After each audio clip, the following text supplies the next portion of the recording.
like I've been blasting out a lot of, not just art, a lot of vlogs because I'm documenting it. And so I'm editing it. We're at the 3rd day of October and I actually haven't filled in a single entry in my little art diary. With that being said, I did just finish a cat portrait today. And then yesterday I finished a watercolor building illustration. So instead of doing the tiny art, which I love, I'm doing art outside of it. Doesn't have to be restricted to the little art pad, and don't feel like you have to. This is meant to free you. It's meant to motivate you. It's not meant to restrict you. Anyways, I'm feeling a lot better today. I've been a bit under the weather for the past few days, and I'm so thankful because every time I start to feel sick, I feel like my body waits. It waits until the kids are at their dad's. You know how I just finished this, and as much as I like making the art, I hate giving something to someone. I'm really awkward. It just gives me some anxiety. His owner just told me he won't be home tonight and if I could feed Max for dinner, and music to my ears. I'm gonna feed him and leave it right in his home. It's a good thing I didn't leave it outside as well because we currently have a storm going on. Storm Amy. When I lived in Hong Kong, can you remember the amount of typhoons we've had? Countless amounts of typhoons. Never blinked an eye. I live in Northern Ireland now. They're not typhoons, they're storms. Of course, we get the yellow, occasional amber. Rarely we get a red, but they're nothing compared to the typhoons in Hong Kong. In the UK, we really don't know how to prepare for storms, and the damage it creates, it's quite shocking. I was on WhatsApp with my friends earlier and everyone's just saying, my bin's knocked over. Oh, my wheelie bin. That is the most British thing ever. We're currently going through a storm, as I told you guys. It's wet and windy. So last night, I was just walking Domo. Today's entry is going to be inspired by just the darker evenings, and it's not raining here, but I'm gonna make it rain. This is the inspiration. I'm quite tempted to just use oil pastels. I tend to make very fast art when I'm working with pastels. I've used oil pastels for the past few entries, so I'm just gonna go and use gouache today. Alright, so time for a quick walkthrough. So ideally, I want the center of the page to look lighter because this area is going to be lit by the lamppost. I do look forward to doing something that's just looser and more illustrative, I guess. Ugh, it's gone over the back. Yeah, if you guys know a way where I can prevent it going all over the back, let me know, please.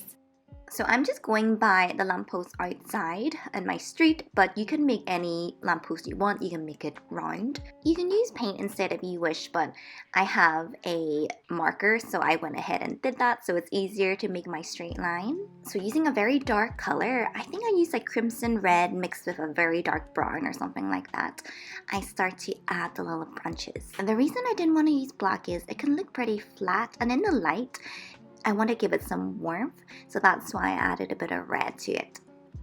Okay, so the green that I use is definitely too light. In my mind, I was thinking the leaves closer to the lamppost will be brighter, but in the end, I thought I'll work with the dark first. So going back to a dark blue, mixing up the green, I made a darker green.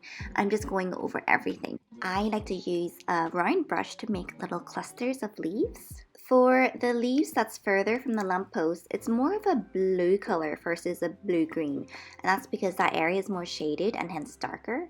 Yep, so I'm just going ahead, filling up that tree with leaves, giving it plenty of volume. Now with a lighter green, just slightly, I can start adding it to the tips of the leaves that's closer to the lamppost. Adding a little bit of yellow to the green just to make it more lime. I'm going to apply it to the tops of these clusters just to make the tree more 3D. For the other side of the tree, we're doing the opposite. We're taking a darker blue because it's in the shade.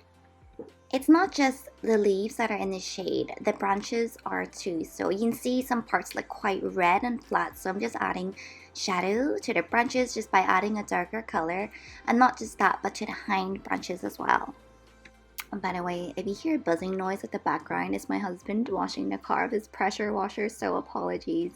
But yeah, now I'm just using a marker and I'm just drawing the outline of the lamppost, adding the little details. So the sky looks a bit patchy, so I'm just going to go ahead and darken this area of the page and blend it nicer so we can prepare it for painting the rain. And then I'm just adding a bit of orange to the lamppost to make it look warmer. Now going back to highlights, I'm now taking more yellow into the lime green, and again we're just adding little highlights to some leaves, really bringing out that tree, really lighting out some of the areas.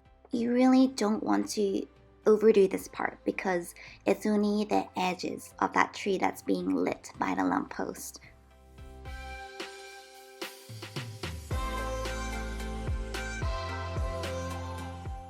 Now I'm just adding the top of the lamppost using a black marker again. So you guys know I love the micron fine liners, but I love the brush one because it's kind of like painting with a paintbrush since it is a brush tip. I decided to go with a yellow pastel pencil to draw in the little highlights on the sides of the lamppost. And now using a liner brush and pretty diluted white paint, I'm just making little lines to mimic the rain. He's so cute, he sits at the background while I paint so he can join me. But anyways, yeah, I decided to finish it with my white gel pen just to make some lines look a little bit more opaque. And that is it. This is our entry of the evening. So I'm going on a little date with RG today. I'm curious to see what my shorter hair looks like, crimped. So let's find out. We can have it slightly crimped. We don't want it like really big. Oh, it's actually not as easy to crimp my hair as I thought. Okay. I'm gonna section it after all. Right.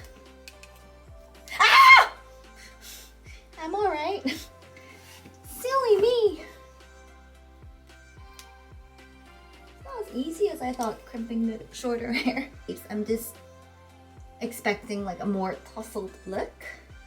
Alexa, play the script. Sorry if I made your Alexa play the script, but also not sorry. I'm not moving.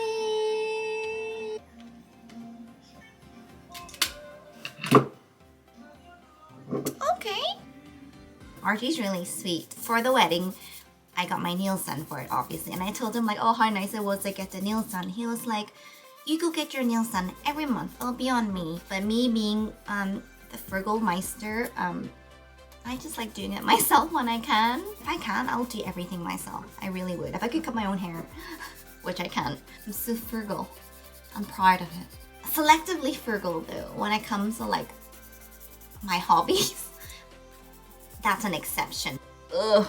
While I wait for my nails to dry, can I just say thank you so much to everyone who's commented either here or my Instagram. When I started painting and drawing more, I did it for myself, and I still do. Your comments, whether it's just saying, oh my goodness, I love that you're back making art again, or I love seeing the progression, or whatever, it just means so much. And I was just thinking, and it's not to shade my friends and family because they are amazing, but I feel like they just kind of let me do my thing. They know I'm happy doing it. They love that for me. But seeing the comments, the kind words, the encouragement, it really means a lot. Okay. Even this, hi. Yay! He's finally done washing the car. I don't think I told you guys here. You guys know on Instagram, but I pierced my ear recently in the daith. Wait, is this the right ear I'm showing? It is. In the daith and also in the helix. I did it because my friend was getting her nose pierced, and it's not that I wanted to get my ears pierced per se. It's just I wanted to do it with her.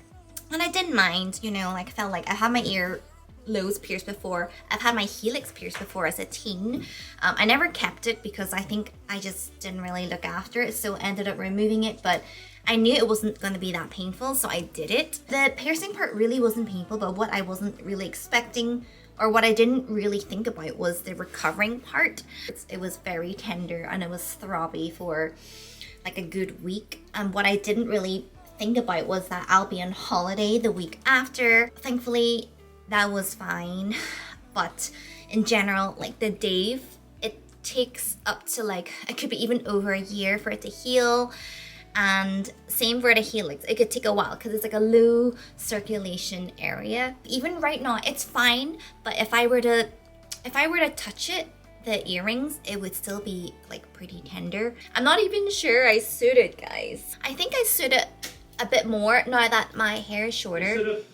Thank you. I think the daith will take a while to heal, but it's okay.